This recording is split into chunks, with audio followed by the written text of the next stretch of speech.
Multiple U.S. airstrikes rock Iran as Trump fumes over the reported downing of an Apache near Hormuz. Trump appears to hit back at Mojtaba after the U.S. helicopter loss escalates tensions in the Gulf. Trump confirms retaliatory strikes after Iran is blamed for the first reported Apache hit of the conflict. Donald Trump said, and I quote, "I have just been informed by our great military that last night the Iranians shot down one of our highly sophisticated Apache helicopters while patrolling over the Strait of Hormuz. There were 2 pilots involved. Both are safe and uninjured. Nevertheless, the United States must of necessity respond to this attack. Thank you for your attention to this matter." Unquote. CENTCOM launches what it describes as self-defense strikes against Iranian targets amid renewed confrontation.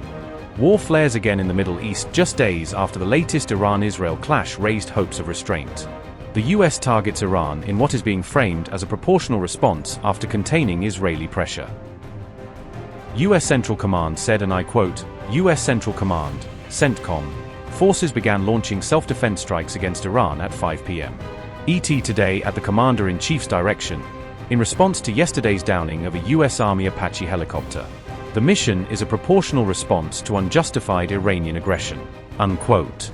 New blasts are reported at multiple Iranian military sites as the confrontation widens again. Southern Iran comes under fire after the U.S. retaliation linked to the Apache incident.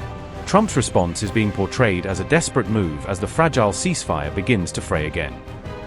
Iran International citing Iranian media and officials reported, and I quote, "U.S. military forces struck several Iranian air defense batteries and radar systems around the Strait of Hormuz.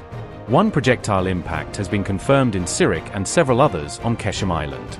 The U.S. airstrikes targeted Iran's Sirik and Jask naval bases, an air defense position in Bandar Abbas, coastal missile batteries in Minab and Keshem, and the port of Keshem. Explosion sounds were heard in the vicinity of the southern Iranian port city of Jask." Unquote. The Hormuz flashpoint ignites fresh fire as the IRGC says it will deliver a response.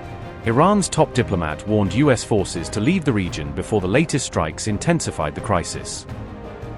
Abbas Araghchi said, and I quote, "Despite its defeats on the battlefield, the U.S. opted to test our determination. Our powerful armed forces will leave no attack or threat unanswered. Leave our region if you want to be safe. History of the Persian Gulf has many chapters on dire fates of intruding outsiders." Unquote.